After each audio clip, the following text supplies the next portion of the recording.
Patch work లాగా వస్తుందండి. ఇటు వచ్చేసరికి బుటా వస్తుందండి. ఇది వచ్చేసరికి టాప్ అండి. ప్యాంట్ అనేది కలంకారీ వస్తుందండి. చున్నీ కూడా కలంకారీ వస్తుందండి. ఇది వచ్చేసరికి టాప్ వచ్చేసరికి పికాక్ కలర్ అండి.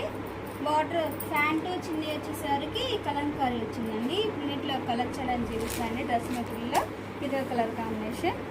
డ్రెస్ మెటీరియల్ ఇవ్వండి కలర్స్. ఈ డ్రెస్ మెటీరియల్ మీకు నచ్చినట్టయితే స్క్రీన్ షాట్ తీసి మన నెంబర్కి వాట్సాప్ చేయండి. ప్రైస్ అనేది చెప్తాం, కొరియర్ కూడా వేస్తామండి. కలంకారీ డ్రెస్ మెటీరియల్ అండి. టాప్ అండి. ఇది ఏ డ్రెస్ మెటీరియల్కి అయినా ప్యాంటు చున్నీ అనేది కలంకారీ వస్తుందండి. ఇవన్నీ శాంగ్ మసాలా పెట్టించామండి డ్రెస్